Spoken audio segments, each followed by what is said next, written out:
ಕೆಲಸದಲ್ಲೂ self motivation, self happiness ಅನ್ನೋದು ತುಂಬ important ಆಗುತ್ತೆ. Hello everyone, welcome back to our channel Chandra's home world. ಇವತ್ತಿನ video ತುಂಬ ಇಂಟ್ರೆಸ್ಟಿಂಗ್ ಆ್ಯಂಡ್ ಸೆಲ್ಫ್ ಲವಬಲ್ ಆಗಿರುತ್ತೆ. ವಿಡಿಯೋನ ಎಲ್ಲೂ ಸ್ಕಿಪ್ ಮಾಡ್ದಿರಾ ಕೊನೆವರೆಗೂ ನೋಡ್ತಾ ಹೋಗಿ. ಈ ವಿಡಿಯೋದಲ್ಲಿ ಮಾಡುವಂಥ ಪ್ರತಿ ಕೆಲಸದಲ್ಲೂ ಫಿಸಿಕಲ್ ಆ್ಯಂಡ್ ಮೆಂಟಲ್ ಹೆಲ್ತ್ಗೆ ಬೆನಿಫಿಟ್ ಸಿಗೋ ರೀತಿಯಲ್ಲಿ ಯಾವ ಥರ ಚೇಂಜ್ ಮಾಡ್ಕೋಬೋದು ಅನ್ನೋದ್ರ ಜೊತೆಗೆ ಒಂದು ಒಳ್ಳೆ healthy diet friendly one part ರೆಸಿಪಿನ ಶೇರ್ ಮಾಡ್ತಾ ಇದ್ದೀನಿ. ಅಷ್ಟೇ ಅಲ್ಲ, ಸುಮಾರಷ್ಟು ಟಿಪ್ಸ್ನ ಈ ವಿಡಿಯೋದಲ್ಲಿ ಡಿಸ್ಕಸ್ ಮಾಡೋಣ. ನಿಮ್ಮಲ್ಲಿ ಸುಮಾರಷ್ಟು ಜನ ಸುಮಾರು ಕಮೆಂಟ್ಸ್ ಮಾಡ್ತಾನೆ ಇದ್ದೀರಾ. ಅದರಲ್ಲಿ ಒಂದು ಕಮೆಂಟ್ನ ಚೂಸ್ ಮಾಡಿಕೊಂಡು ಆನ್ಸರ್ ಮಾಡ್ತಾ ಹೋಗ್ತೀನಿ. ವಿಡಿಯೋನ ಎಲ್ಲೂ ಸ್ಕಿಪ್ ಮಾಡಿದ್ದೀರಾ ಕೊನೆವರೆಗೂ ನೋಡ್ತಾ ಹೋಗಿ. ವಿಡಿಯೋ ನೋಡೋದಕ್ಕಿಂತ ಮುಂಚೆ ಈ ಕಂಟೆಂಟ್ ಇಷ್ಟ ಆದರೆ ಈಗಲೇ ಒಂದು ಲೈಕ್ ಮಾಡಿ ನಿಮ್ಮ ಅನಿಸಿಕೆ ಅಭಿಪ್ರಾಯಗಳನ್ನ ಕಮೆಂಟಲ್ಲಿ ತಿಳಿಸಿ. ನಾವು without delay let's start the content. Time ಈಗ ಅರೌಂಡ್ 7:20 ಆಗಿದೆ. ಮಕ್ಕಳೆಲ್ಲ ಸ್ಕೂಲ್ಗೆ ಹೋಗಿದ್ದಾರೆ. ನಾನೀಗ ವ್ಲಾಗ್ನ ಸ್ಟಾರ್ಟ್ ಮಾಡ್ಕೊಂಡಿದ್ದೀನಿ. ಮದರ್ಸ್ಗೆ ಏನಾದರೂ ಟಾಸ್ಕ್ ಇದೆ ಅನ್ನೋದಾದರೆ ಮಕ್ಕಳನ್ನ ಸ್ಕೂಲ್ ಕಳಿಸೋರ್ಗೂ ಇದೆ ಅಲ್ವಾ, ಆ ಪೀರಿಯಡ್ ಆಫ್ ಟೈಮ್ ಅಂತಲೇ ಹೇಳ್ಬೋದು. ಸ್ವಲ್ಪ ಹೆಕ್ಟಿಕ್ ಆಗಿ, ಸ್ವಲ್ಪ ಹ್ಯಾಪಿಯಾಗಿ, ಸ್ವಲ್ಪ ಹರಿಬರಿಯಾಗೇ ಇರುತ್ತೆ. ಬಟ್ ಆ ಒಂದು ಟೈಮ್ ಮುಗಿದ್ಮೇಲೆ ಒಂದು ಸ್ವಲ್ಪ ರಿಲ್ಯಾಕ್ಸ್ ಆಗೋಣ ಅನ್ನೋದ್ರಿಂದ ಫಸ್ಟಿಗೆ ನಾನು ಡಿಟಾಕ್ಸ್ ವಾಟರ್ನ ಪ್ರಿಪೇರ್ ಮಾಡ್ಕೊಳ್ತಾ ಇದ್ದೀನಿ.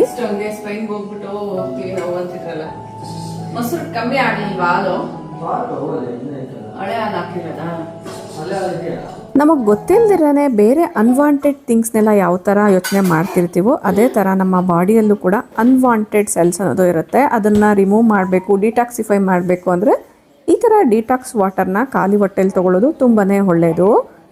ಇಲ್ಲಿ ನಾನು ಸುಮಾರಷ್ಟು ಆಪ್ಷನ್ಸ್ನ ಈಗಾಗಲೇ ತೋರಿಸಿದ್ದೀನಿ. ನಾನಿಲ್ಲಿ ತೊಗೊಳ್ತಾ ಇರುವಂಥ ಡ್ರಿಂಕ್ ಬಂದು ಉಗುರು ಬೆಚ್ಚಗಿರುವಂಥ ನೀರಲ್ಲಿ ಒಂದು ಡೈಜೆಷನ್ ಪೌಡರ್ ಅಂತ ತೋರಿಸಿದ್ದೆ ಅಲ್ವಾ, ಅದೇ ಪೌಡರ್ನ ಒಂದು ಅರ್ಧ ಸ್ಪೂನಷ್ಟು ಹಾಕ್ಕೊಂಡು ನಿಂಬೆ ರಸನ ಹಾಕ್ಕೊಂಡಿದ್ದೀನಿ. ಹನಿ ಈಸ್ ಆಪ್ಷನಲ್, ಬೇಕಂದರೆ ಹಾಕ್ಕೋಬೋದು.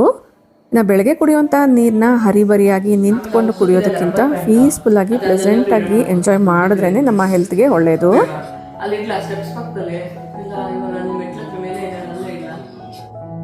ಇನ್ನು ಇತ್ತೀಚೆಗೆ ಮನೆಯಲ್ಲಿ ಕೆಲವೊಂದು ಮೇಕ್ ಓವರ್ಸ್ನ ಮಾಡ್ತಾ ಇದ್ದೀನಿ. ಅದ್ರ ಬಗ್ಗೆ ಡಿಸ್ಕಸ್ ಮಾಡ್ತಾನೆ ಇಲ್ಲಿ ಡಿಟಾಕ್ಸ್ ವಾಟರ್ನ ಕುಡಿತಾ ಇದ್ದೀನಿ.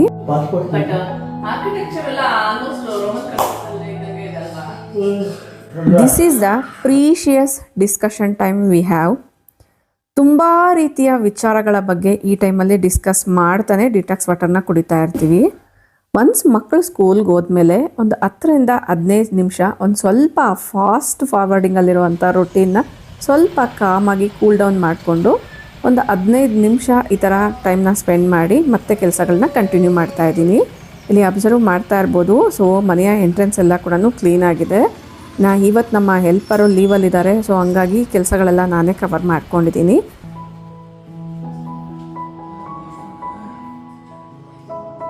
ಇನ್ನು ಈಗ ಈ ಟೇಬಲ್ನೆಲ್ಲ ಕ್ಲಿಯರ್ ಮಾಡ್ತಾ ಇದ್ದೀನಿ. ಇದ್ರ ಮೇಲೆ ಸುಮಾರಷ್ಟು ವಸ್ತುಗಳನ್ನ ಇಟ್ಟಿರ್ತೀವಿ. ಮಕ್ಕಳು ರೆಡಿ ಆಗಬೇಕಾದ್ರೆ ಹರಿಬರಿಯಲ್ಲಿ ಅವ್ರು ಯೂಸ್ ಮಾಡೋವಂಥದ್ದು, ಮತ್ತು ನಾವು ಡಿಟಾಕ್ಸ್ ವಾಟರ್ ಕುಡಿಯೋ ಅಂಥದ್ದು ಗ್ಲಾಸಸ್ಸು, ಕಾಫಿ ಕುಡಿದಿರೋವಂಥ ಗ್ಲಾಸಸ್ಸು ಎಲ್ಲದನ್ನ ಕ್ಲಿಯರ್ ಮಾಡಿ ಒಂದು ಸತಿ ವೈಪ್ ಮಾಡ್ಕೊಳ್ತಾ ಇದ್ದೀನಿ.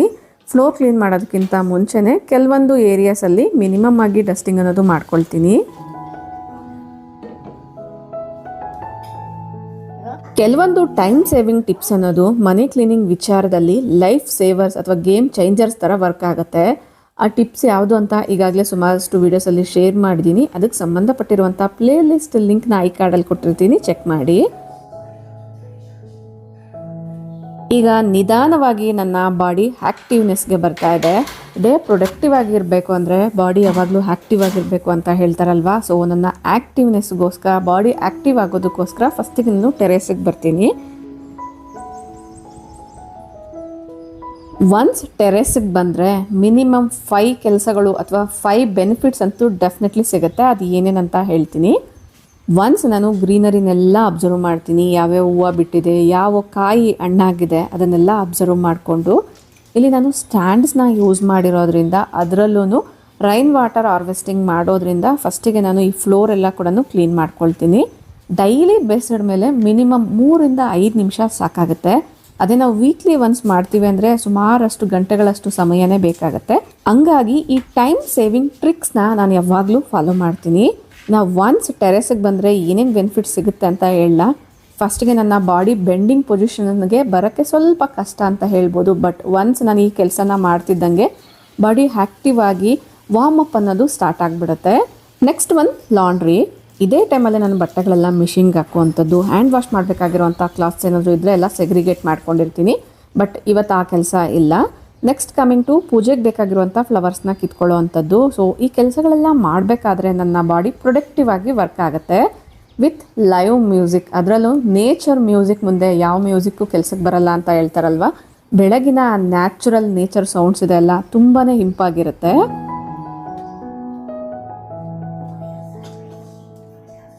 ಐ ಹೋಪ್ ನಿಮ್ಗೆ ಅರ್ಥ ಆಗಿದೆ ಅಂತ ಅಂದ್ಕೊಳ್ತೀನಿ. ಇನ್ನು ಹೆಲ್ಪರ್ ಬರದೇ ಇದ್ದಿದ್ದ ಕಾರಣ ಸೊ ಈ ಬಕೆಟ್ನ ನಾನು ಮೇಲಿಂದ ಒಟ್ಟಿಗೆ ತೊಗೊಂಡು ಬಂದಿದ್ದೀನಿ.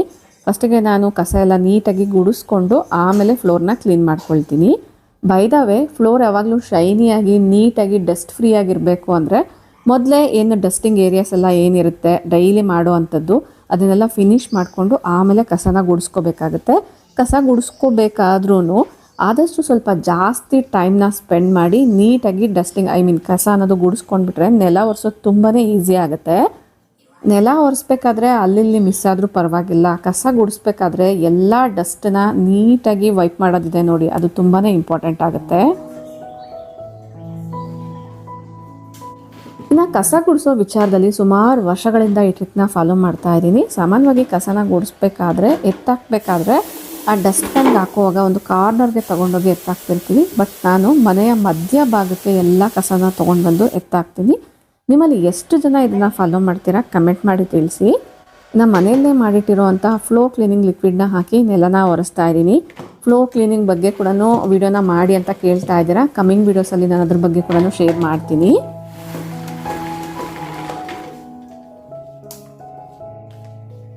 ನಿಮ್ಮಲ್ಲಿ ಸುಮಾರು ಜನ ಈ ಮಾಫ್ ಬಕೆಟ್ ಲಿಂಕ್ ಕೇಳ್ತಾ ಇದ್ದೀರಾ. ಆ್ಯಕ್ಚುಲಿ ಇದನ್ನು ತೊಗೊಂಡು 5 ಇಯರ್ಸ್ ಆಯಿತು. ನಾನು ಆನ್ಲೈನಲ್ಲೇ ತೊಗೊಂಡಿರುವಂಥದ್ದು.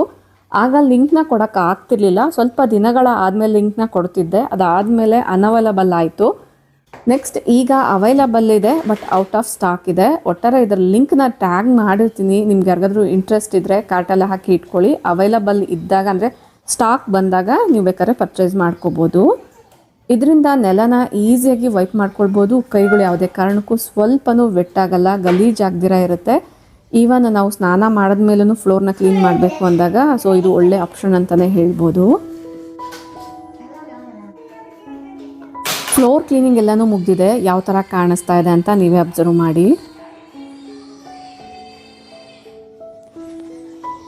ಇನ್ನು ಒಂದು ಕಮೆಂಟ್ ಬಗ್ಗೆ ಡಿಸ್ಕಸ್ ಮಾಡೋಣ ಅಂತ ಹೇಳ್ದೆ ಅಲ್ವಾ. ಆ ಕಮೆಂಟ್ ಬಂದು ದಿವ್ಯಾ ಅವ್ರು ಮಾಡಿರೋ ಅಂಥದ್ದು.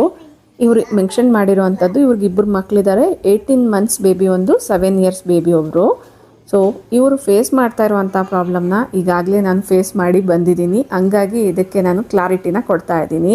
ಸ್ಪೆಷಲಿ ಊರಲ್ಲಿ ಹಳ್ಳಿಗಳಲ್ಲಿ ಇದ್ದಾಗ ಅಕ್ಕಪಕ್ಕದವ್ರ ಜೊತೆ ನಮ್ಮವರೇ ಇರ್ತಾರೆ ಅಥವಾ ನಮ್ಗೆ ಗೊತ್ತಿರೋರೇ ಇರ್ತಾರೆ, ಮಕ್ಕಳು ಅವರು ಕೂಡ ಎತ್ಕೊಂಡು ಹೋಗ್ತಿರ್ತಾರೆ. ಹಂಗಾಗಿ ನಮಗೆ ಸ್ವಲ್ಪ ಫ್ರೀ ಟೈಮ್ ಆದರೂ ಸಿಗುತ್ತೆ. ಬಟ್ ಸಿಟಿಯಲ್ಲಿ ಇರ್ತೀವಲ್ವ, ಸೊ ಸುಮಾರಷ್ಟು ಪ್ರಾಬ್ಲಮ್ಸ್ ಆಗಿಬಿಡುತ್ತೆ. ಈವನ್ ನಾವು ವಾಶ್ರೂಮ್ಗೆ ಹೋಗ್ಬೇಕಾದ್ರೂ ಕೂಡ ಮಕ್ಕಳನ್ನ ಕರ್ಕೊಂಡು ಹೋಗಬೇಕು ಅನ್ನೋಷ್ಟು ಪರಿಸ್ಥಿತಿ ಇರುತ್ತೆ. ಕೆಲವೊಂದು ಟೈಮಲ್ಲಿ ಮಕ್ಕಳು ನಮ್ಮನ್ನು ಬಿಡೋಕ್ಕೆ ರೆಡಿ ಇರಲ್ಲ. ಅದು ಅವ್ರಿಗೆ ಹುಷಾರಿಲ್ಲ ಅಂದಾಗ ನೋಡಬೇಕು ಮೇಲೆ ಸ್ಟಾರ್ಸ್ ಕೆಳಗಡೆ ಬಂದುಬಿಟ್ಟಿರುತ್ತೆ ಅಂತಲೇ ಹೇಳ್ಬೋದು. ಸೊ ನಾನು ಕೂಡ ಈ ಪ್ರಾಬ್ಲಮ್ನ ಫೇಸ್ ಮಾಡಿರೋದ್ರಿಂದ ಹೇಳ್ತಾ ಇದ್ದೀನಿ. ನಾನು ಕೆಲವೊಂದು ಟ್ರಿಕ್ಸ್ನ ಫಾಲೋ ಮಾಡ್ತಿದ್ದೆ. ಅದು ಏನು ಅಂದರೆ, ಫಸ್ಟಿಗೆ ಬಂದು ನಾನು ಅಡುಗೆಗೆ ಪ್ರಿಫರೆನ್ಸ್ನ ಕೊಡ್ತಾ ಇದ್ದೆ. ಫಸ್ಟ್ ಬೆಳಗ್ಗೆಗೆ ಮಧ್ಯಾಹ್ನಕ್ಕೆ ಬೇಕಾಗಿರುವಂತಹ ಮಿನಿಮಮ್ ಅಡುಗೆ ಪ್ರಿಪ್ರೇಷನ್ಸ್ನ ರೆಡಿ ಮಾಡ್ಕೊಂಡು ಬಿಡ್ತಿದ್ದೆ. ಹಸ್ಬೆಂಡ್ ಆಫೀಸ್ಗೆ ಹೋಗೋದಕ್ಕಿಂತ ಮುಂಚೆನೇ ಬ್ರೇಕ್ಫಾಸ್ಟ್ ರೆಡಿ ಇರ್ತಿತ್ತು. ಮಧ್ಯಾಹ್ನಕ್ಕೆ ಬೇಕಾಗಿರುವಂಥ ಸಾಂಬಾರನ್ನ ಬೆಳಗ್ಗೆನೇ ಮಾಡಿ ಇಟ್ಕೊಂಡ್ಬಿಡ್ತಿದ್ದೆ. ಅದ್ರ ಜೊತೆಗೆ ಕೆಲವೊಂದು ಟ್ರಿಕ್ಸ್ನ ಕೂಡ ಫಾಲೋ ಮಾಡ್ತಿದ್ದೆ. ಹಂಗಾಗಿ ನಾನು ಇಷ್ಟೊಂದು ಕಿಚನ್ ಟಿಪ್ಸ್ ವೀಡಿಯೋಸ್ನ ನಿಮ್ಮ ಜೊತೆ ಶೇರ್ ಮಾಡ್ತಾ ಇದ್ದೀನಿ. ನಾನು ಆಫೀಸಲ್ಲಿ ಕ್ವಿಕ್ ಆ್ಯಂಡ್ ಹೆಲ್ತಿ ರೆಸಿಪೀಸ್ನೇ ಮಾಡ್ತಿದ್ದೆ. ಬೇಗ ಮಾಡೋಕ್ಕಾಗೋವಂಥದ್ದನ್ನೇ ಮಾಡ್ತಿದ್ದೆ. ಇನ್ನು ಈಗ ನಾವು ಮೀಲ್ ಪ್ಲಾನ್ಸನ್ನು ಮಾಡ್ತಿದ್ದೀವಲ್ವ, ಮೀಲ್ ಪ್ಲಾನ್ಸ್ ಮಾಡಿಕೊಂಡ್ರೆ ತುಂಬಾ ಈಸಿ ಅಡುಗೆ ಮಾಡೋವಂಥದ್ದು. ನೆಕ್ಸ್ಟ್ ಕ್ಲೀನಿಂಗ್ ವಿಚಾರಕ್ಕೆ ಬರೋದಾದರೆ, ಮಕ್ಕಳು ಬೆಳಗ್ಗೆ ಎದ್ದೇಳೋದಕ್ಕಿಂತ ಮುಂಚೆನೇ ಕ್ಲೀನಿಂಗ್ನ ಮುಗಿಸ್ಕೊಳ್ತಿದ್ದೆ. ಮನೆಯಲ್ಲಿ ಯಾರಾದರೂ ಒಬ್ಬರು ಇದ್ದಾರೆ, ಹಸ್ಬೆಂಡು ಅಥವಾ ಮನೆ ಯಾರಾದರೂ ಫ್ಯಾಮಿಲಿ ಮೆಂಬರ್ಸ್ ಇದ್ದಾರೆ ಅಂದಾಗ ಅವರು ಇದ್ದಾಗನೇ ಕ್ಲೀನಿಂಗ್ ಮುಗಿಸ್ಕೊಂಡ್ರೆ ಬೆಟರು. ಮೀಲ್ ಪ್ಲಾನ್ ವಿಚಾರಕ್ಕೆ ಬರೋದಾದರೆ ಸುಮಾರಷ್ಟು ಆಪ್ಷನ್ಸ್ ನಾನು ಈಗಾಗಲೇ ಶೇರ್ ಮಾಡಿದ್ದೀನಿ. ನಿಮ್ಗೆ ಇಂಟ್ರೆಸ್ಟ್ ಇದ್ದರೆ ಕಮೆಂಟ್ ಮಾಡಿ. ಸೊ ಅದರ ಲಿಂಕ್ನ ಕೂಡ ಪ್ರೊವೈಡ್ ಮಾಡ್ತೀನಿ, ಇಲ್ಲ ಡಿಸ್ಕ್ರಿಪ್ಷನಲ್ಲಿ ಕೊಟ್ಟಿರ್ತೀನಿ, ಚೆಕ್ ಮಾಡಿ. ಹೆಲ್ತಿ ಮೀಲ್ ಪ್ರಿಪ್ಸಲ್ಲಿ ಈ ಮೊಳಕೆ ಕಾಳುಗಳು ಇರಲೇಬೇಕು. ನಾನಿಲ್ಲಿ 3 ರೀತಿಯ ಮೊಳಕೆ ಕಾಳುಗಳನ್ನ ರೆಡಿ ಮಾಡ್ಕೊಂಡಿದ್ದೀನಿ. ಹೆಸರು ಕಾಳು, ಕಡಲೆಕಾಳು, ಹುರುಳಿಕಾಳು. ಈಸಿಯಾಗಿ ಮೊಳಕೆನ ಕಟ್ಕೋಬೋದು. ಇದರಲ್ಲ ಸುಮಾರಷ್ಟು ಆಪ್ಷನ್ಸ್ನ ಮಾಡ್ಬೋದು. ಬ್ರೇಕ್ಫಾಸ್ಟ್ಗೆ, ಲಂಚ್ಗೆ, ಡಿನ್ನರ್ಗೆ, ಸ್ನ್ಯಾಕ್ಸ್ಗೆ ಎಲ್ಲದಕ್ಕೂ ಈ ಕಾಳುಗಳಿಂದನೇ ನಾವು ಮಾಡ್ಕೋಬೋದು. ಇಲ್ಲಿ ನೀವು ಅಬ್ಸರ್ವ್ ಮಾಡ್ತಾ ಇದ್ದರೆ ಗ್ಲಾಸ್ ಕಂಟೈನರ್ಸಲ್ಲಿ ಹಾಕ್ಕೊಂಡು ಫ್ರಿಜ್ಜಲ್ಲಿ ಸ್ಟೋರ್ ಮಾಡ್ಕೊಂಡಿರ್ತೀನಿ. ಯೂಶ್ವಲಿ ನಮ್ಮ ಮನೆಯಲ್ಲಿ ಬೆಳಗ್ಗೆನೇ ಮೊಳಕೆ ಕಾಳುಗಳನ್ನ ತಿಂತಿರ್ತಾರೆ ಹಸಿದನ್ನೇ. ಸೊ ಹಂಗಾಗಿ ನಾನು ರೆಡಿಯಾಗಿ ಇಟ್ಕೊಂಡಿರ್ತೀನಿ. ನಾನು ಮರೆತರೂ ಅವರೇ ರೆಡಿ ಮಾಡಿ ಇಟ್ಕೊಂಡ್ಬಿಡ್ತಾರೆ. ಇನ್ನು ಇಲ್ಲಿ ಕ್ವಿಕ್ಕಾಗಿ ಇನ್ಸ್ಟೆಂಟಾಗಿ ಹೆಲ್ತಿಯಾಗಿ ಆಗುವಂಥ ಒಂದು ವೆಯ್ಟ್ ಲಾಸ್ ರೆಸಿಪಿನ ಶೇರ್ ಮಾಡ್ತಾ ಇದ್ದೀನಿ. ನಾನೇನು ಕಾಳುಗಳನ್ನ ತೋರಿಸ್ದೆ ಎಲ್ಲದನ್ನು ಒಂದೊಂದು ಇಡಿಯಷ್ಟು ತೊಗೊಂಡಿದ್ದೀನಿ. ಒಂದು ಇಡಿಯಷ್ಟು ಹಸಿ ಬಟಾಣಿ, ಒಂದು ಇಡಿಯಷ್ಟು ಕಡಲೆ ಬೀಜ, ಒಂದು ಅರ್ಧ ಕಪ್ಪಷ್ಟು ಹೆಸರುಬೇಳೆ, ಅರ್ಧ ಕಪ್ಪಷ್ಟು ತೊಗರಿಬೇಳೆನ ಹಾಕ್ಕೊಂಡಿದ್ದೀನಿ. ಇದೆಲ್ಲದನ್ನ ಚೆನ್ನಾಗಿ ತೊಳೆದು ಓವರ್ ನೈಟ್ ಸೋಕ್ ಮಾಡಿರೋ ಅಂಥ ಮಿಲ್ಲೆಟ್ಸ್ನ ಹಾಕ್ತಾಯಿದ್ದೀನಿ. ಒಂದೇ ಮಿಲ್ಲೆಟ್ ಯೂಸ್ ಮಾಡಬೇಕು ಅಂತ ಏನಿಲ್ಲ, ಎಲ್ಲ ಮಿಲ್ಲೆಟ್ಸ್ನ ಸೇರಿಸಿ ಕೂಡ ನೀವು ಯೂಸ್ ಮಾಡ್ಬೋದು. ಒಂದು ಇಡಿಯಷ್ಟು ನೆನೆಸಿಡಿ ಸಾಕಾಗುತ್ತೆ. ನಾನಿಲ್ಲಿ ಮಾಡ್ತಾ ಇರೋವಂಥದ್ದು ಬಿಸಿಬೇಳೆ ಬಾತ್ ರೆಸಿಪಿ. ಅನ್ನ ಯೂಸ್ ಮಾಡ್ತಾ ಇಲ್ಲ, ಅಂದರೆ ಅಕ್ಕಿನ ಯೂಸ್ ಮಾಡ್ತಾ ಇಲ್ಲ, ಮಿಲ್ಲೆಟ್ಸ್ ಮಾತ್ರನೇ ಯೂಸ್ ಮಾಡ್ತಾ ಇದ್ದೀನಿ. ಫೈಬರ್ಗೋಸ್ಕರ ನಿಮ್ಗೆ ಇಷ್ಟ ಆಗಿರೋವಂಥ ತರಕಾರಿಗಳನ್ನ ಇದರಲ್ಲಿ ಹಾಕಿ. ಬಟ್ ಇದರ ಫ್ರೇಗ್ರೆನ್ಸ್ ಎನ್ಹಾನ್ಸ್ ಆಗಬೇಕು ಅಂದರೆ ಮೇಯ್ನಾಗಿ ಈ ಕ್ಯಾಪ್ಸಿಕಮ್ ಅನ್ನೋದು ಡೆಫಿನೆಟ್ಲಿ ಬೇಕೇ ಬೇಕಾಗುತ್ತೆ. ನಾನಿಲ್ಲಿ ಕ್ಯಾರೆಟು, ಕ್ಯಾಪ್ಸಿಕಮ್ಮು, ಟೊಮೊಟೊ, ನೌಕೋಲ್ ಮತ್ತು ಬೀನ್ಸ್ನ ಹಾಕ್ಕೊಂಡಿದ್ದೀನಿ. ನಾನು ಇಬ್ಬರಿಗೆ ಮಾಡ್ತಾ ಇರೋದ್ರಿಂದ ಎಲ್ಲ ತರಕಾರಿಗಳನ್ನ ಸ್ವಲ್ಪ ಕಡಿಮೆ ಪ್ರಮಾಣದಲ್ಲೇ ತೊಗೊಂಡಿದ್ದೀನಿ. ಸೊ ಎಲ್ಲದನ್ನು ಒಂದೊಂದು ಇಡೀ ಹಾಕಿದ್ರೂ ಕೂಡ ತುಂಬ ಜಾಸ್ತಿ ಆಗಿಬಿಡುತ್ತೆ. ಹಂಗಾಗಿ ಈ ರೆಸಿಪಿನ ಮಾಡಬೇಕಾದ್ರೆ ಎಷ್ಟು ಜನಕ್ಕೆ ಮಾಡ್ತಾ ಇದ್ದೀರಾ ಅನ್ನೋದ್ರ ಪ್ರಕಾರ ಕ್ವಾಂಟಿಟಿನ ಕಡಿಮೆ ಮಾಡ್ಕೊಳ್ಳಿ. ಇನ್ನು ಅಡುಗೆ ಮಾಡಬೇಕಾದ್ರೆ ತುಂಬ ಮೆಸ್ನ ಇಟ್ಕೊಂಡು ಮಾಡೋಕ್ಕೆ ಹೋಗ್ಬೇಡಿ. ಮೆಸ್ನ ಆಗಲೇ ಕ್ಲಿಯರ್ ಮಾಡಿಕೊಂಡು ಈ ಥರ ಕ್ಲೀನ್ ಮಾಡಿಕೊಂಡೇ ಅಡುಗೆನ ಕಂಟಿನ್ಯೂ ಮಾಡಿ. ಇದರಿಂದ ಕ್ವಿಕ್ಕಾಗೂ ಕೂಡ ಆಗುತ್ತೆ ಮತ್ತು ಮೈಂಡ್ ಸ್ಟ್ರೆಸ್ ಆಗದಿರ ಇರುತ್ತೆ. ಇನ್ನು ತರಕಾರಿ ಜೊತೆಗೆ ನೀರು ಕೂಡ ಸೇರಿಸ್ಕೊಂಡು ರುಚಿಗೆ ತಕ್ಕಷ್ಟು ಉಪ್ಪು ಮತ್ತು ಸ್ವಲ್ಪ ಅರಿಶಿನ ಹಾಕ್ಕೊಂಡಿದ್ದೀನಿ. ನೀರು ಸ್ವಲ್ಪ ಜಾಸ್ತಿ ಹಾಕ್ಕೊಳ್ಳಿ, ಯಾಕಂದರೆ ಬಿಸಿ ಬೇಳೆ ಬಾತನ್ನು ಸ್ವಲ್ಪ ಲಿಕ್ವಿಡ್ ಕನ್ಸಿಸ್ಟೆನ್ಸಿಲೇ ಮಾಡ್ಕೊಳ್ತೀವಿ. ಹಂಗಾಗಿ 2-3 ವಿಸಿಲ್ ಹೊಡಿಸ್ಕೊಂಡ್ರೆ ಸಾಕಾಗುತ್ತೆ. ಕುಕ್ಕರ್ ವಿಸಿಲ್ ಹಾಕೋಷ್ಟರಲ್ಲಿ ನಾನು ಈ ಮೆಸ್ಸೆಲ್ಲ ಕ್ಲಿಯರ್ ಮಾಡ್ಕೊಳ್ತಾ ಇದ್ದೀನಿ. ಯೂಶ್ವಲಿ ಸಬ್ಜಾ ಸೀಡ್ಸ್ನ ನೆನೆಸಿ ಇಟ್ಕೊಂಡಿರ್ತೀವಿ, ಅದನ್ನು ಸೈಡ್ಗೆ ಇಟ್ಕೊಂಡಿದ್ದೀನಿ. ಈಗ ಕೌಂಟರ್ ಎಲ್ಲ ಕೂಡ ಒಂದ್ಸತಿ ವೈಪ್ ಮಾಡ್ಕೊಂಡಿದ್ದೀನಿ. ಇನ್ನು ಸಣ್ಣ ಪುಟ್ಟ ಪಾತ್ರೆಗಳಿರುತ್ತೆ ಅಲ್ವಾ, ಪ್ರತಿಯೊಂದಕ್ಕೂ ಸೋಪ್ ಹಾಕಿ ಉಜ್ಜೆ ತೊಳಿಬೇಕು ಅಂತ ಯೋಚನೆ ಮಾಡೋಕ್ಕೆ ಹೋಗ್ಬೇಡಿ. ಜಸ್ಟ್ ಇವನ್ನ ಸಿಂಪಲ್ಲಾಗಿ ಯೂಸ್ ಮಾಡಿರ್ತೀವಿ, ನೀರು ಹಿಡ್ಕೊಳ್ಳೋಕ್ಕೋ ಅಥವಾ ತರಕಾರಿ ಸಿಪ್ಪೆನ ಹಾಕ್ಕೊಳ್ಳೋಕ್ಕೋ. ಸೊ ಅಂಥದ್ದನ್ನೆಲ್ಲ ನೀವು ಸೋಪ್ ಹಾಕಿ ತೊಳಿಬೇಕು ಅಂತ ಏನಿಲ್ಲ. ಜಸ್ಟು ನೀವು ನಾರ್ಮಲಾಗಿ ವಾಟರಿಂದ ತೊಳೆದ್ಬಿಟ್ಟಿಟ್ರೂ ಸಾಕಾಗುತ್ತೆ. ಇನ್ನು ಇವೆಲ್ಲ ಕಾಫಿ ಮತ್ತು ಡಿಟಾಕ್ಸ್ ವಾಟರ್ ಕುಡಿದಿರೋ ಅಂಥದ್ದು, ಹಂಗಾಗಿ ಇದಕ್ಕೆ ಲಿಕ್ವಿಡ್ ಸೋಪ್ನ ಅಪ್ಲೈ ಮಾಡಿಬಿಟ್ಟು ವಾಶ್ ಮಾಡ್ಕೊಳ್ತಾ ಇದ್ದೀನಿ. ಬೈ ದ ವೇ ಈ ಸೋಪಲ್ಲೂ ಕೂಡ ಸುಮಾರಷ್ಟು ಆಪ್ಷನ್ಸ್ ಅನ್ನೋದು ಇದೆ.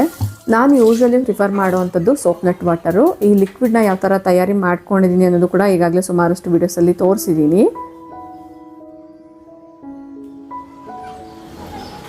ಅಡುಗೆ ಮಾಡ್ತಾ ಇದ್ದಾಗ ಜಸ್ಟ್ ಆ ಒಂದು ಕೆಲಸದ ಮೇಲೆ ಮಾತ್ರನೇ ಫೋಕಸ್ ಮಾಡೋಕ್ಕೆ ಹೋಗ್ಬಿಡಿ. ಅಡುಗೆ ಮಾಡ್ತಾನೆ ಸೊ ಉಳಿದಿರುವಂಥ ಎಲ್ಲ ಕೆಲಸಗಳನ್ನ ಮಲ್ಟಿ ಟಾಸ್ಕಿಂಗ್ ರೀತಿಯಲ್ಲಿ ಕವರ್ ಮಾಡ್ಕೊಳ್ಳಿ.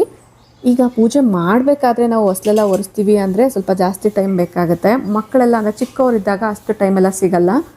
ಹಂಗಾಗಿ ನೀವು ಅಡುಗೆ ಮಾಡ್ತಾನೆ ಈ ಕೆಲಸಗಳನ್ನ ಕೂಡ ಕವರ್ ಮಾಡ್ಕೋಬೋದು. ರಂಗೋಲಿ ಹಾಕುವಂಥದ್ದು, ಅರಿಶಿನ ಕುಂಕುಮ ಹಚ್ಚುವಂಥದ್ದು, ಮತ್ತು ಕಿಚನ್ನ ಕ್ಲಿಯರ್ ಮಾಡಿಕೊಂಡು ಕೌಂಟರೆಲ್ಲ ಕ್ಲೀನಾಗಿ ಇಟ್ಕೊಳ್ಳೋ ಅಂಥದ್ದು. ಕುಕ್ಕರ್ ಇನ್ನೂ ವಿಸಿಲ್ ಹಾಕಿಲ್ಲ. ಬಿಸಿಬೇಳೆ ಬಾತ್ಗೆ ಮೇಯ್ನಾಗಿ ಹುಣಸೆ ಹಣ್ಣು ಬೇಕಾಗುತ್ತೆ ಅಲ್ವಾ. ಹುಣಸೆ ಹಣ್ಣನ್ನು ನೀಟಾಗಿ ತೊಳೆದು ಇಲ್ಲಿ ನೆನೆಸಿಟ್ಕೊಳ್ತಾ ಇದ್ದೀನಿ. ಫಸ್ಟ್ ಆಫ್ ಆಲ್ ನೀವು ಮಾಡಬೇಕಾಗಿರುವಂಥ ಕೆಲಸಗಳೆಲ್ಲ ಕಡಿಮೆ ಟೈಮಲ್ಲೇ ಮುಗಿಸ್ಕೋಬೇಕು ಅಂದರೆ ಒಂದು ರೊಟೀನ್ನ ನೀವು ಸೆಟ್ ಮಾಡ್ಕೊಳ್ಬೇಕು. ಅದನ್ನು ಕರೆಕ್ಟಾಗಿ ಫಾಲೋ ಮಾಡಬೇಕು. ಅದು ಗ್ರಾಸರಿಯಿಂದ ಹಿಡಿದು ಆ ಗ್ರಾಸರಿನ ಕ್ಲೀನ್ ಮಾಡಿ ಅಡುಗೆ ಮಾಡೋವರೆಗೂ ಸುಮಾರಷ್ಟು ಟಿಪ್ಸ್ನ ಫಾಲೋ ಮಾಡಬೇಕಾಗತ್ತೆ. ಎಲ್ಲದನ್ನು ಒಂದೇ ವಿಡಿಯೋದಲ್ಲೇ ಶೇರ್ ಮಾಡಲ್ಲ. ಹಂಗಾಗಿ ಪ್ರತಿ ವಿಡಿಯೋದಲ್ಲೂ ಕೂಡ ನಾನು ಸುಮಾರಷ್ಟು ಇನ್ಫಾರ್ಮೇಷನ್ನ, ಟಿಪ್ಸ್ನ ಶೇರ್ ಮಾಡ್ತಾ ಇರ್ತೀನಿ. ಪ್ರತಿ ವಿಡಿಯೋನ ನೀವು ಮಿಸ್ ಆಗದಿರ ನೋಡಬೇಕು ಅಂದರೆ ಸಬ್ಸ್ಕ್ರೈಬ್ ಮಾಡಿ, ಪಕ್ಕದಲ್ಲಿರುವಂಥ ಬೆಲ್ ಐಕನ್ ಕ್ಲಿಕ್ ಮಾಡಿ, ಆಲ್ ಅನ್ನೋ ಆಪ್ಷನ್ ಕ್ಲಿಕ್ ಮಾಡಿದಾಗ ಎಲ್ಲ ವಿಡಿಯೋ ನೋಟಿಫಿಕೇಷನ್ ನಿಮಗೆ ಬರುತ್ತೆ. ಪ್ರತಿ ಇನ್ಫಾರ್ಮೇಷನ್ನ ಮಿಸ್ ಆಗದಿರ ನೋಡ್ಬೋದು. ಸ್ಕ್ರೀನ್ ಅಬ್ಸರ್ವ್ ಮಾಡೋದಾದರೆ ಕುಕ್ಕರ್ ವಿಸಿಲ್ ಆಗಿದೆ. ಸೊ ಪ್ರೆಷರ್ ಎಲ್ಲ ಹೋದ್ಮೇಲೆ ಓಪನ್ ಮಾಡಿದ್ದೀನಿ. ಚೆನ್ನಾಗಿ ಬೆಂದಿದೆ, ಲಿಕ್ವಿಡ್ ಕನ್ಸಿಸ್ಟೆನ್ಸಿಯಲ್ಲಿಲ್ಲ. ಹಂಗಾಗಿ ಪಕ್ಕದಲ್ಲಿ ಇನ್ನೊಂದು ಪಾತ್ರೆನ ಇಟ್ಕೊಂಡು ಅದರಲ್ಲಿ ನೀರನ್ನ ಬಿಸಿ ಮಾಡ್ಕೊಳ್ತಾ ಇದ್ದೀನಿ. ನಾವು ಹುಣಸೆ ರಸನ ಇದರಲ್ಲಿ ಹಾಕಿಬಿಟ್ಟು ಇನ್ನು ಖಾರಕ್ಕೆ ತಕ್ಕಷ್ಟು ಸಾಂಬಾರ್ ಪೌಡರು ಮತ್ತು ಬಿಸಿಬೇಳೆ ಬಾತ್ ಪೌಡರ್ ಸಿಗುತ್ತೆ ಅಲ್ವಾ, ಅದಾದರೂ ಹಾಕ್ಬೋದು. ಬಟ್ ನನ್ನ ಹತ್ರ ಮನೆಯಲ್ಲೇ ಮಾಡಿರುವಂಥ ಪೌಡರ್ ಇದೆ, ಅದನ್ನೇ ಇಲ್ಲಿ ಹಾಕ್ತಾ ಇದ್ದೀನಿ. ಇದರಲ್ಲಿ ಮೈಲ್ಡಾಗಿ ಖಾರ, ಸ್ವೀಟ್ನೆಸ್ ಎಲ್ಲನೂ ಆ್ಯಡ್ ಆಗಿರುತ್ತೆ. ಇನ್ನು ಹೆಲ್ತಿ ಪ್ರೋಟೀನ್ ರಿಚ್ ರೆಸಿಪಿ ಅಂತಲೇ ಹೇಳ್ಬೋದು. ಈಗ ಲಿಕ್ವಿಡ್ ಕನ್ಸಿಸ್ಟೆನ್ಸಿ ಅಂದರೆ ಕನ್ಸಿಸ್ಟೆನ್ಸಿ ಎಷ್ಟು ಬೇಕೋ ಅದರ ಪ್ರಕಾರ ನೀರನ್ನ ಹಾಕ್ಕೊಂಡು ಒಗ್ಗರಣೆನ ಮಾಡ್ಕೊಳ್ತಾ ಇದ್ದೀನಿ. ಸಿಂಪಲ್ಲಾಗಿ ಮಾಡುವಂಥ ಒಗ್ಗರಣೆ ಟೇಸ್ಟ್ ತುಂಬ ಚೆನ್ನಾಗಿ ಬರುತ್ತೆ. ಉಪ್ಪು ಖಾರ ಸರಿಯಾಗಿದೆಯಾ ಇಲ್ವಾ ಅಂತ ಚೆಕ್ ಮಾಡಿಕೊಂಡು ಸ್ವಲ್ಪ ಉಪ್ಪನ್ನ ಕೂಡ ಆ್ಯಡ್ ಮಾಡ್ಕೊಂಡಿದ್ದೀನಿ. ಇನ್ನೊಂದು ಕಡೆ ನಾನು ಒಗ್ಗರಣೆಗೆ ಸ್ವಲ್ಪ ಎಣ್ಣೆ, ಸ್ವಲ್ಪ ತುಪ್ಪನ ಯೂಸ್ ಮಾಡಿದ್ದೀನಿ. ಇದರಲ್ಲಿ ಬಾಡಿಗೆ ಮೆಣಸಿನ್ಕಾಯಿ, ಸಾಸಿವೆ, ಜೀರಿಗೆ, ಇಂಗು, ಕರಿಬೇವು ಇಷ್ಟೇ ಸಿಂಪಲ್ಲಾಗಿ. ಇನ್ನೇನು ಎಕ್ಸ್ಟ್ರಾ ಆ್ಯಡ್ ಮಾಡಬೇಕಾಗಿಲ್ಲ. ನೀವು ಬೇಕಂದರೆ ಗೋಡಂಬಿನ ಹಾಕ್ಕೊಳ್ಬೋದು. ಆ್ಯಕ್ಚುಲಿ ತುಪ್ಪನ ಒಗ್ಗರಣೆಯಲ್ಲಿ ಹಾಕಲಿಲ್ಲ, ಹಂಗಾಗಿ ಈ ಕುಕ್ಕರಲ್ಲೇ ಹಾಕ್ತಾಯಿದ್ದೀನಿ. 2-3 ಸ್ಪೂನಷ್ಟು ತುಪ್ಪನ ಹಾಕ್ಕೊಂಡು ಚೆನ್ನಾಗಿ ಮಿಕ್ಸ್ ಮಾಡ್ಕೊಂಡಿದ್ದೀನಿ.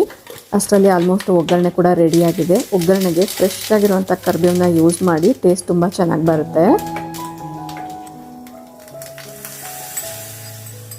ಅಬ್ಸರ್ವ್ ಮಾಡ್ತಾ ಇದ್ರಲ್ವಾ, ಅಕ್ಕಿನ ಯೂಸ್ ಮಾಡಿ ಮಾಡಿರುವಂಥ ಬಿಸಿಬೇಳೆಬಾತ್ಗಿಂತ ಮಿಲ್ಲೆಟ್ಸ್ನ ಯೂಸ್ ಮಾಡಿ ಮಾಡಿರುವಂಥ ಬಿಸಿಬೇಳೆಬಾತ್ ತುಂಬಾ ಹೆಲ್ತ್ ವೈಸ್ ಒಳ್ಳೆಯದು.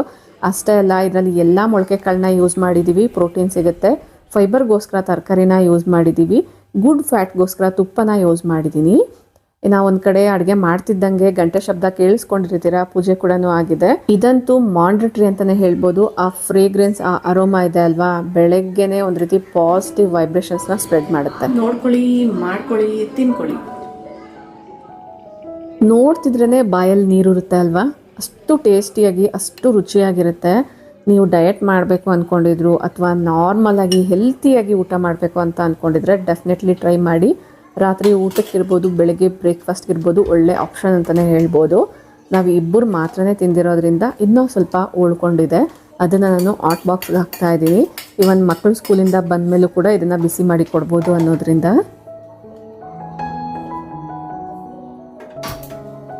ಬಸ್ಸಾರೆಲ್ಲ ಮಾಡಿದಾಗ 2 ದಿನ ಇಟ್ಕೊಂಡು ತಿನ್ನೋ ಅಭ್ಯಾಸ ನಮಗಿದೆ. ನಿಮ್ಮಲ್ಲಿ ಎಷ್ಟು ಜನಕ್ಕಿದೆ ಕಮೆಂಟ್ ಮಾಡಿ ತಿಳಿಸಿ. ಬಸ್ಸಾರನ್ನ ಬಿಸಿ ಮಾಡ್ತಾ ಇದ್ದೀನಿ.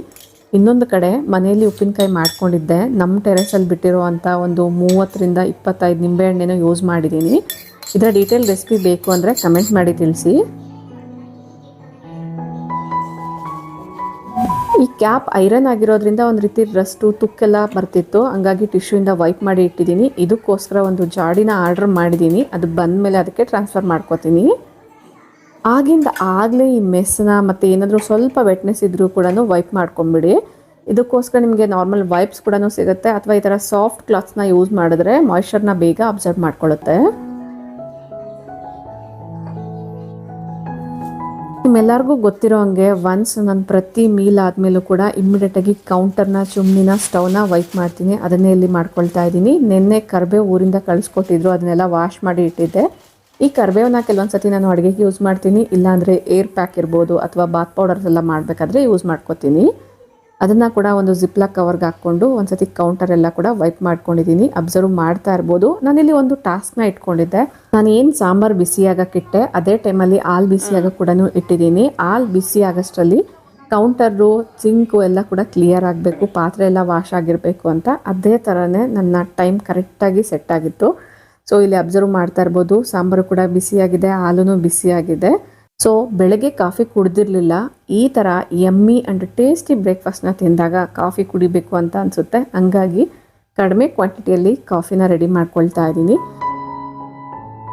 ಇನ್ನೇನು ವಿಡಿಯೋ ಎಂಡಿಗೆ ಬಂದ್ವಿ. ಸುಮಾರಷ್ಟು ವಿಚಾರಗಳನ್ನ ನಿಮ್ಮ ಜೊತೆ ಡಿಸ್ಕಸ್ ಮಾಡಬೇಕು ಅಂತ ಅಂದ್ಕೊಂಡಿರ್ತೀನಿ. ಟೈಮ್ ಶಾರ್ಟೇಜ್ ಇರೋ ಕಾರಣ ಕೆಲವೊಂದು ಸ್ಕಿಪ್ ಮಾಡಿರ್ತೀನಿ.